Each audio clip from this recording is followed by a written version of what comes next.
Well, it's fall, and you know what that means.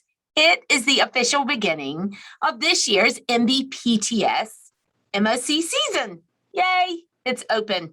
Some of you are having lots of concerns and I don't know what to do around the process and around what is a PGE. So I'm here just to unpack a PGE. What does that mean? Well, a PGE is short for professional growth experience. And I want you to know that you have grown significantly, whether it's been 10 years or whether it's been only 3 years since your original certification, in 4 different areas. Those areas are advocacy, leadership, learning for your own self, and collaborating. Those 4 areas, that's where you have grown. So if you can just start to say to yourself, where have I grown as far as advocacy? Where have I grown in leadership? Where have I grown as a learner? And where have I grown as a collaborator since your initial certification?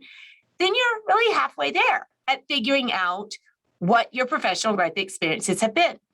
Also, it is important to know that the professional growth experiences must come from needs, definitive needs of the students you teach, your own needs, your colleagues' needs, the family or community's needs, or a mixture of all of them or some of them. It's kind of a la carte here, whatever you want. The professional growth experience really has no bounds beyond the fact that it has to lead with needs, you have to involve others, and you have to make sure that you have grown. You have to have grown. Professional growth experience. Now, beyond that, let's remember that there's 2 of these that you have to showcase in the Maintenance of Certification or MOC, MOC. There's all kinds of ways people say it. Process. 2 of them.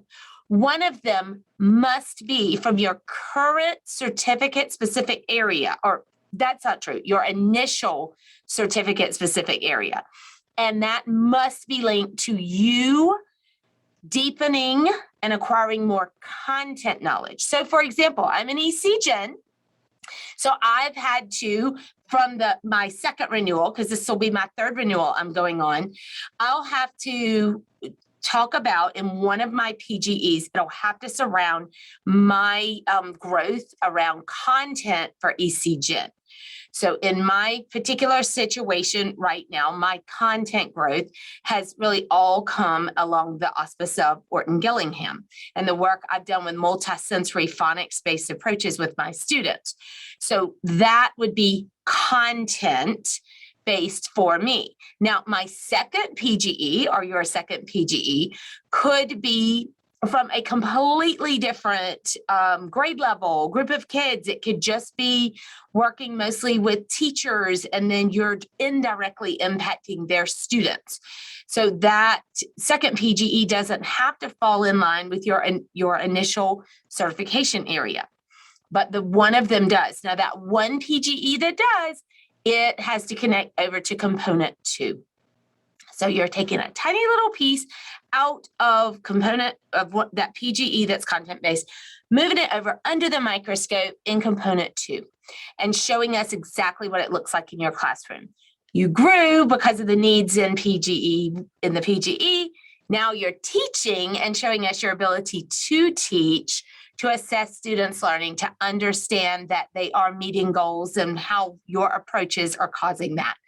Lots of reflection and analysis of your teaching practice over in component 2.